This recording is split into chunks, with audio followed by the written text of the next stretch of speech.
Alright guys, I have the Monster Shocks and I ran around town trying to get it filled with nitrogen because I let too much out. One place charged me $40 total for all 4 shocks.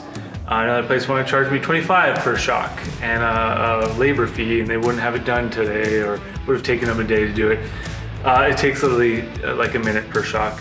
So I'm putting this video together to explain my process, and this saved me a lot of hassle, even though I already went through the hassle. So I'm gonna put all the parts in the description box below. So if you're interested in any of these, again, it's my DIY method, which I did do some research. Definitely not a mechanic. Make your own choices. I'm not responsible for your choices.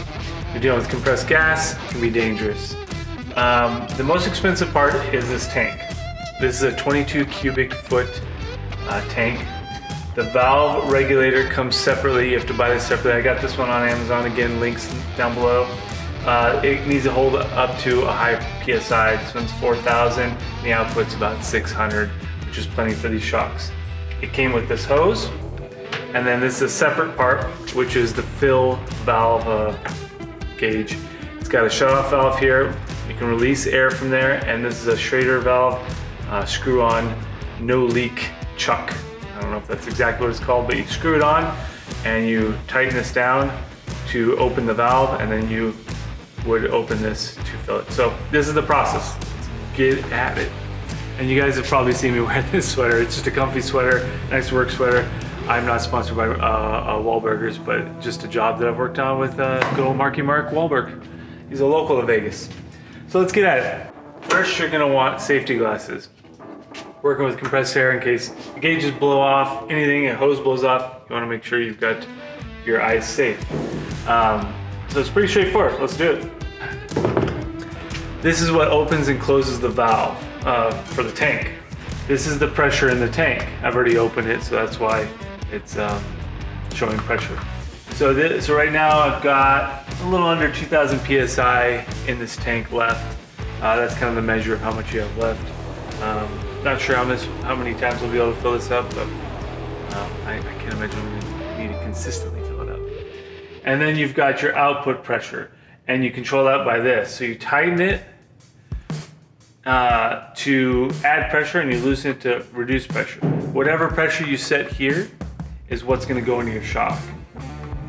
And then when you back that away, it goes down the hose, and then you have this gauge, which is just a closer gauge to show what's in your shock. So you start with it closed. The valve is closed.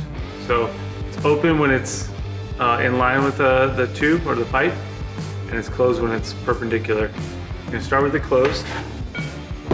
Take your shock, and these need to be filled standing straight up with the Schrader valve here, straight up. So you're gonna take the shock, you're gonna screw this onto the Schrader valve. And you're gonna want to make sure this is backed out all the way. Let me move my hands. So you screw this onto the Schrader valve. It's tight. Make sure that's backed out, or otherwise it's gonna start, it's gonna open that valve. And you're gonna wanna get this pretty tight. Don't tighten it to where it starts turning the Schrader valve, but nice and tight. You'll see that when I open the Schrader valve here, the pressure is gonna go up on this. And that'll tell me what pressure is in the shock currently.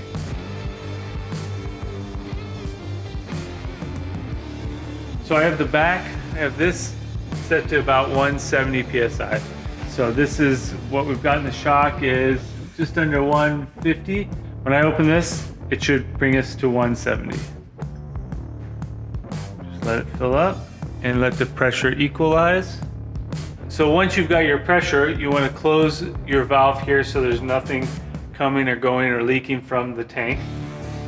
And then you're going to, once that's closed, you're going to release the Schrader valve.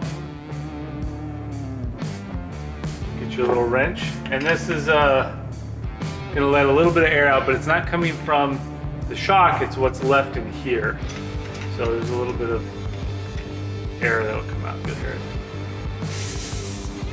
See? Or a little nitrogen, I should say. Unscrew it. And that's it. That's all it takes. Pretty simple, pretty fast. I'm not sure why they charge so much to do that. It's like airing up a tire and they're charging $25, or I mean, I know it's the cost of the nitrogen, but I mean, this tank was $16 of nitrogen. The tank itself is the expensive part. So we're gonna do the other side. I'll do it really quickly. Put your safety glasses on. Kind of hard with my beanie. So we do that side, we're gonna flip it over. Make sure the chucks, it's hard to, we're gonna make sure this part is out. So you're not gonna let air out of the shock immediately. Screw it on.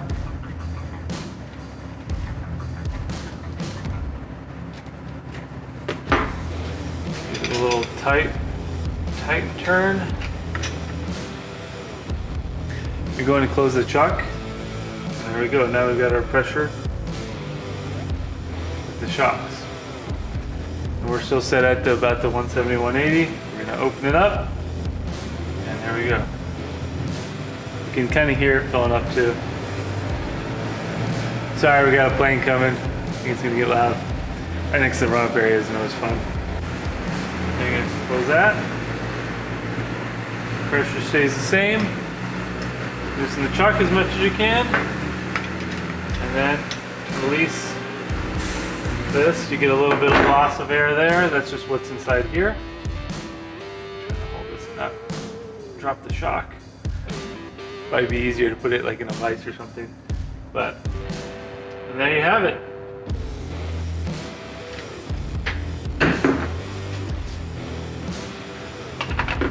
Took me, I don't know, this video was probably a lot longer than it actually took me, but probably 2 minutes to do this one set. So that's how you do it, how you save money in the long run, if you're gonna be adjusting your shocks. So if you've used up all the nitrogen in this tank, and you need to get a refill, you basically just take the regulator off. Obviously make sure the valve is closed all the way before you do that. That's very important. And you take the tank in, minus the valve, and they just give you a new tank that's filled. And this tank, minus the cost of the initial cost of buying the tank, it was only 16 bucks to fill it with nitrogen. And looking at this, I'm pretty sure I could fill these shocks up a ton of times with a small tank. After that, you want to close the valve on the bottle. That'll prevent any air coming out of the bottle, but there's still going to be air inside the hose. So what you're going to need to do is take this outside where there's fresh air, because you don't want to do it in a confined area, and you can see there's still pressure there. You're going to just open this valve, and then it's going to let all that excess nitrogen in the hose out. And then you should be good to go. Store it in a safe spot, and you're ready for the next time you need to adjust it. I really hope this video helps everyone, because I had a little bit of frustration with this. Again, I'm not a mechanic. I am pretty good with vehicles and mechanical things. I've never messed with nitrogen shocks or nitrogen for that matter.